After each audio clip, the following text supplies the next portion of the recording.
السلام علیکم ورحمۃ اللہ وبرکاتہ۔ بسم اللہ الرحمن الرحیم۔ دوستو، فرانسس برنیر پیشے کے لحاظ سے ڈاکٹر تھا۔ یہ فرانس کا رہنے والا تھا اور یہ 1658 میں ہندوستان آیا اور 1670 تک 12 سال تک ہندوستان میں رہا۔ یہ شاہ جہاں کے دور کے آخری دن تھے۔ برنیر طبی ماہر تھا، چنانچہ یہ مختلف امراء اور رؤساء سے ہوتا ہوا شاہی خاندان تک پہنچ گیا۔ اسے مغل دربار، شاہی خاندان، حرم سرا اور مغل شہزادوں اور شہزادیوں کو قریب سے دیکھنے کا موقع ملا۔ فرانسس برنیر نے واپس جا کر ہندوستان کے بارے میں شاندار سفر نامہ تحریر کیا۔ یہ سفر نامہ 1671 میں پیرس میں شائع ہوا۔ یہ بعد ازاں انگریزی زبان میں ترجمہ ہوا، برطانیہ میں چھپا اور اس کے بعد آؤٹ آف پرنٹ ہو گیا۔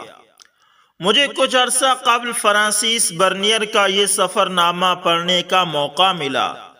میں یہ کتاب پڑھ کر ورطہ حیرت میں چلا گیا، کیونکہ فرانسس برنیر نے 1660 میں جو ہندوستان اب پاکستان دیکھا جاتا ہے، وہ آج تک اسی اسپرٹ اور اسی کلچر کے ساتھ قائم ہے۔ ہم نے 360 برسوں میں کچھ نہیں سیکھا۔ فرانسس برنیر نے ہندوستان کے بارے میں جگہ جگہ حیرت کا اظہار کیا۔ اس کا کہنا تھا، ہندوستان میں درمیانہ طبقہ، مڈل کلاس سرے سے موجود نہیں۔ ملک میں امراء ہیں یا پھر انتہائی غریب لوگ۔ امراء محلے میں رہتے ہیں، ان کے گھروں میں باغ بھی ہیں، فوارے بھی، سواریاں بھی اور درجن درجن نوکر چاکر بھی، جبکہ غریب جھونپڑیوں میں رہتے ہیں اور ان کے پاس ایک وقت کا کھانا تک نہیں ہوتا۔ وہ مزید کہتا ہے کہ ہندوستان میں خوشامد کا دور دورہ ہے۔ بادشاہ سلامت، وزراء، گورنرز اور سرکاری اہلکار 2-2 گھنٹے خوشامد کراتے ہیں۔ دربار میں روزانہ سلام کا سلسلہ چلتا ہے اور گھنٹوں جاری رہتا ہے۔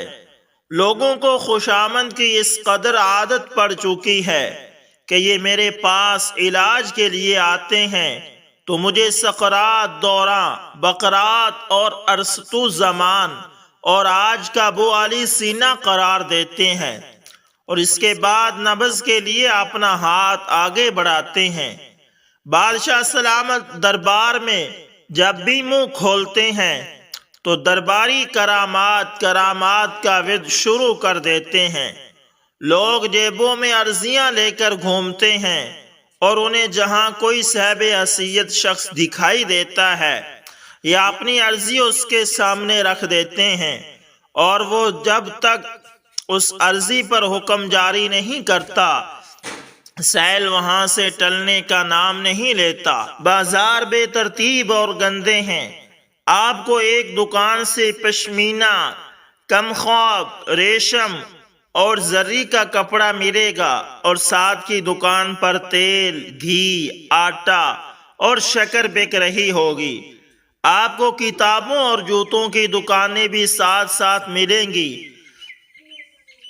ہر دکان کا اپنا نرخ ہوتا ہے اور بھاؤ تاؤ کے دوران اکثر اوقات گاہک اور دکاندار ایک دوسرے سے الجھ پڑتے ہیں۔ شہروں میں حلوائیوں کی دکانوں کی بہتات ہے، مگر آپ کو دکانوں پر گندگی، مکھیاں، مچھر، بلیاں اور کتے دکھائی دیتے ہیں۔ آپ کو ہندوستان بھر میں اچھا گوشت نہیں ملتا۔ قصائی بیمار اور قریب المرگ جانور ذبح کرتے ہیں۔ یہ لوگوں کو گدھے اور کتے کا گوشت بھی کھلا دیتے ہیں۔ ہوٹلوں کا کھانا انتہائی ناقص اور مضر صحت ہوتا ہے۔ لہذا لوگ ریستورانوں کی بجائے گھر پر کھانا پسند کرتے ہیں۔ پھل بہت مہنگے ہیں۔ ہندوستان میں خربوزہ بہت پیدا ہوتا ہے، لیکن 10 خربوزوں میں سے ایک میٹھا نکلتا ہے۔ سردا بہت مہنگا ہے۔ میں ₹4.25 کا سردا خریدتا ہوں۔ ملک میں شراب پر پابندی ہے، لیکن چھپ کر سب پیتے ہیں۔ شراب شیراز سے اسمگل ہو کر آتی ہے اور شہروں میں عام ملتی ہے۔ تاہم حکومت نے عیسائیوں کو شراب پینے کی اجازت دے رکھی ہے، مگر یہ اکثر اوقات اپنی شراب مسلمانوں کو بیچ دیتے ہیں۔ ملک بھر میں جو توشیوں کی بھرمار ہے، یہ دریاں بچھا کر راستوں میں بیٹھ جاتے ہیں اور لوگ ان کے گرد گھیرا ڈھال لیتے ہیں۔ ملک میں پینے کا پانی صاف نہیں ملتا، چنانچہ امراء اونٹ پر پانی لاد کر سفر کے لیے نکلتے ہیں۔ ہندوستان کی مٹی زرخیز ہے، لیکن زراعت کے طریقے قدیم اور فرسودہ ہیں، چنانچہ کسان پوری پیداوار حاصل نہیں کر پاتے۔ ہندوستان کی زیادہ تر زمینیں بنجر پڑی ہیں۔ لوگ نہروں اور نالیوں کی مرمت نہیں کرتے۔ چھوٹے کسان یہ سمجھتے ہیں اس سے جاگیرداروں کو فائدہ ہوگا، اور جاگیردار سوچتے ہیں بل صفائی پر پیسہ ہمارے لگیں گے، مگر فائدہ چھوٹے کسان اٹھائیں گے، لہذا یوں پانی ضائع ہو جاتا ہے۔ لاہور کے مضافات میں ہر سال سیلاب آتا ہے اور سینکڑوں لوگوں کی ہزاروں املاک بہا لے جاتا ہے، لیکن لوگ سیلابوں کی روک تھام کا کوئی بندوبست نہیں کرتے، چنانچہ اگلے سال دوبارہ تباہی دیکھتے ہیں۔ فرانسس برنر نے ہندوستان کے لوگوں کے بارے میں لکھا، یہ کاریگر ہیں، لیکن یہ اپنی کاریگری کو صنعت کا درجہ نہیں دے پاتے، لہذا فنکار ہونے کے باوجود بھوکے مرتے ہیں۔ یہ اگر اپنی فنکاری کو کارخانے کی شکل دے لیں تو خود بھی خوشحال ہو جائیں اور دوسروں لوگوں کی مالی ضروریات بھی پوری ہو جائیں۔ ہندوستان کے لوگ روپے کو کاروبار میں نہیں لگاتے، یہ رقم چھپا کر رکھتے ہیں۔ عوام زیورات کے خبط میں مبتلا ہیں۔ لوگ بھوکے مر جائیں گے، لیکن اپنی عورتوں کو زیورات ضرور پہنائیں گے۔ ملک کا نصاب تعلیم انتہائی ناقص ہے۔ یہ بچوں کو صرف زبان سکھاتا ہے، ان کی اہلیت میں اضافہ نہیں کرتا۔ خود اورنگزیب نے میرے سامنے اعتراف کیا، میں نے اپنے بچپن کا زیادہ تر وقت عربی زبان سیکھنے میں ضائع کر دیا۔ یہ لوگ فاقوں کو بیماریوں کا علاج سمجھتے ہیں، چنانچہ بخار میں فاقے شروع کر دیتے ہیں۔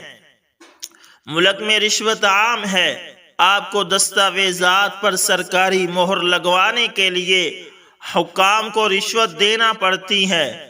صوبے داروں کے پاس وسیع اختیارات ہیں۔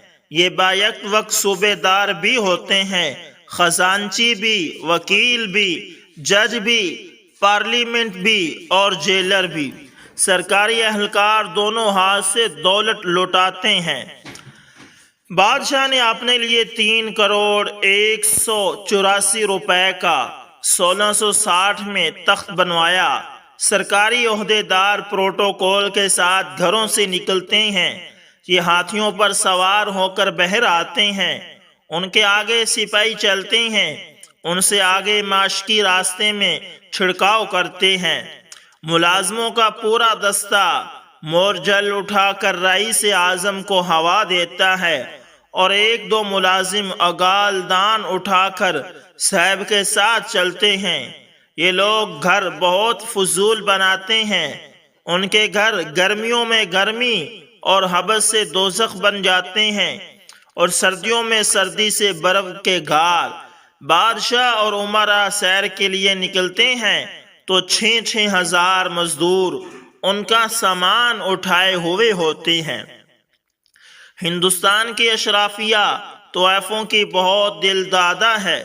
ملک کے تمام چھوٹے بڑے شہروں میں طوائفوں کے کوٹھے ہیں اور امراء اپنی دولت کا بڑا حصہ ان پر نچھاور کر دیتے ہیں، طوائفیں شاہی خاندان کی تقریبات میں بھی بلوائی جاتی ہیں اور دربار سے وابستہ تمام لوگ ان کا رقص دیکھتے ہیں۔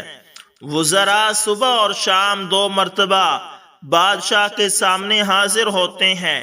بادشاہ کے حضور حاضری نہ دینے والے وزراء عہدے سے فارغ کر دیے جاتے ہیں۔ ہندوستان میں گرد غبار، گندگی، بو اور بے ترتیبی انتہا کو چھو رہی ہے اور جرائم عام ہے۔ مجرم اول تو پکڑے نہیں جاتے اور اگر پکڑ لیے جائیں تو یہ سفارش یا رشوت کے ذریعے چھوٹ جاتے ہیں۔ یہ فرانسس برنیر کے طویل سفر نامے کے چند مختصر حقائق تھے۔ آپ ان حقائق کو دیکھیے اور اس کے بعد آج کے پاکستان پر نظر دوڑائیں۔ آپ کو یہ جان کر اطمینان ہو جائے گا ہم نے الحمدللہ 360 سال میں کچھ نہیں سیکھا۔ ہمارے کلچر، ہماری روایات اور ہمارے سماجی ڈھانچے میں 1660 سے 2022 تک کوئی تبدیلی نہیں آئی۔ ہم لوگ جس طرح شاہ جہاں اور اورنگزیب عالمگیر کے دور میں زندگی گزار رہے تھے، ہم الحمدللہ آج بھی ویسے ہی ہیں۔ ہمارے ملک میں آج بھی گدھوں کا گوشت فروخت ہوتا ہے۔ ہمارے حکام آج بھی رشوت، خوشامد اور سفارش پر چل رہے ہیں۔ ہمارے لیڈر آج بھی سب کچھ ہیں۔ ہم آج بھی پروٹوکول کے سائرن سنتے ہیں۔ ہمارے ایوانوں میں آج بھی وسیع پیمانے پر فضول خرچی ہو رہی ہے۔ ہم آج بھی سیلابوں میں ڈوبتے اور مرتے ہیں۔ ہم آج بھی فاقے کو علاج سمجھتے ہیں۔ ہمارے حلوائیوں کی دکانوں پر آج بھی مکھیوں کا اقتدار قائم ہے اور ہمارے بازار آج بھی بے ترتیب اور نصاب تعلیم انتہائی ناقص ہے، اور خوشامد آج بھی پرفارم سے زیادہ حیثیت رکھتی ہے۔ ہم نے الحمدللہ 350 سال میں کچھ نہیں سیکھا، کچھ نہیں بدلا، اور ہم جس رفتار سے چل رہے ہیں ہم یقیناً اگلے 350 سال میں بھی کچھ نہیں سیکھیں گے، کیونکہ ملک میں آج بھی ایسے شاہ جہانوں کی حکومت ہے جو جاتی عمرے کو وارثائی محل بنا دیتے ہیں، لیکن ریونڈ میں بھینس کھلی پھرتی ہے اور لوگ فیکٹریوں کا آلودہ پانی پیتے ہیں۔ یہ بنی گالا، بلاول ہاؤس، بے نظیر ہاؤس اور زرداری ہاؤس اور نواز شریف ہاؤس کو سوائس کاٹیج بنا لیتے ہیں، لیکن کراچی، لاڑکانہ اور نواب شاہ کو قاتلوں کے حوالے کر دیتے ہیں۔